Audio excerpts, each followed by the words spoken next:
Welcome to the Beyond the Bike episode, Fuel Yourself, Fuel Your Energy. With me, I've got Liandi. She's a registered dietitian. She's got her own practice. She knows a thing or two about diets and nutrition. And I've got Ines, financial advice expert. I'm going to jump right in. If I think about fueling, I think it's possibly the topic that I'm the most excited about because I probably know the least about this. I want to tackle what you eat, when you eat it, and how do you actually maintain that energy. So I'm going to start with you, Liandi. If I think about keeping it simple, how much nutrition actually impacts my ride? So nutrition is everything, not just because I'm a dietitian, I say that, but due to science as well.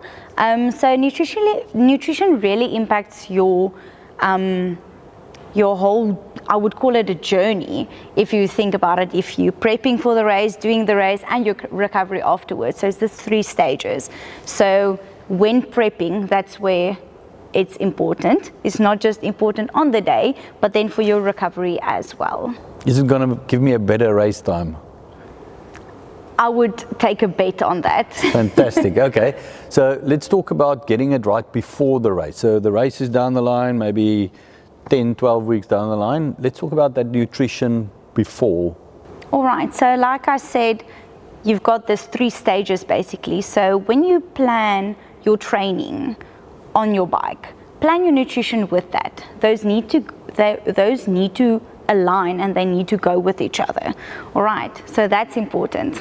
When fueling, don't forget about your macronutrients. So that is our carbohydrates. You're going to have to explain that. Yeah. Yes, okay, so that's the carbohydrates, that's the protein, that's the fat. So everything in combination. So carbs are very important. Carbs are not the bad guy. Carbs is one of the, well, it's your main energy source. Okay, so you need those. You need the protein for your muscle repair, to keep them healthy, and actually it helps to reduce the risk of injury as well during the recovery process. And then we get our fats. Okay, so our fats are also a form of energy, but it's a much more of a longer, energy source when taking it and using it when exercising. On the race, what's the biggest mistakes that people are making on the race from a nutrition point of view? Well, if we think about, you need to compete and there's the stress, and then some races actually forget to eat, so skipping meals before racing. Underfueling is quite a common thing that we know. And then the third thing I would think about is when you want to try new things or new products on race day. Yeah, that's a big mistake. Yes, I wouldn't recommend that necessarily. So stick to that while you plan your nutrition. You know what works for your body, and stick to it on race day. What's the tips? Give us a couple of nuggets here. We're both cyclists. We're not very good, but we're both cyclists. What's the tips that I can do from a nutrition point of view that's going to make my life easier, better, recovery better time? So match or link your nutrition with your hydration. Okay, hydration is just as important. Even a 2% dehydration can really impact your performance negatively. So it's important to hit that goal. And then with that, you can add your electrolytes, especially if it's a longer race and it's quite warm outside. And then your nutrition. So think about energy. You need energy. You need to fuel your body. And that comes from our carbs. All right. Oh, love it.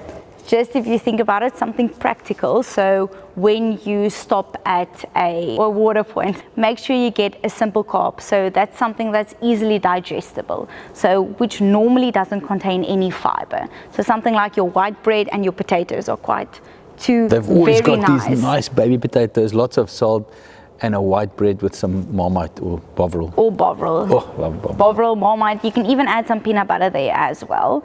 Ines, we've spoken about fueling early, we've spoken about staying consistent. You must be burning to make a link on financial planning with that. Absolutely, and it's very, very relevant because starting early is critical.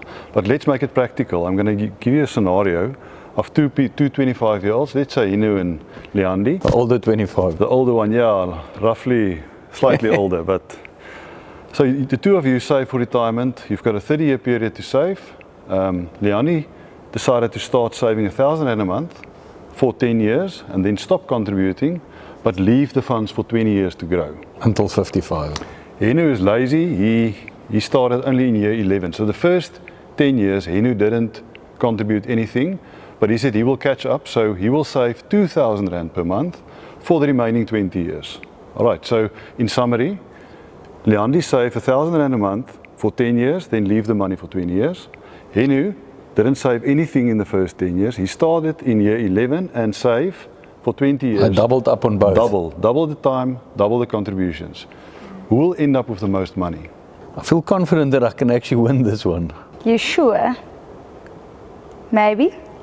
Well, I would actually beg to differ. I think I just have a little bit of an advantage. I grew up with a dad that is actually a financial planner, so then I would definitely be the one ending up with, I would win if I start saving the now. reason why you're asking the question, I'm not feeling that Well, confident. not just a dietitian. She knows her finances very well. So, and the answer is absolutely correct. Liandi will end up with more money just because of compound interest. Start it early, and the compound interest will carry you through. So it's not how much you put in, it's when you start. So starting early, they always say, if you're getting hungry while you're riding on the bike, it's too late. So don't start saving when you're in trouble already. You need to start early. Thank you very much for joining us on the show. It's been really insightful for me, so I appreciate that. My summary takeout is speak to your dietitian, speak to your financial planner, because change happens when you have the right conversation.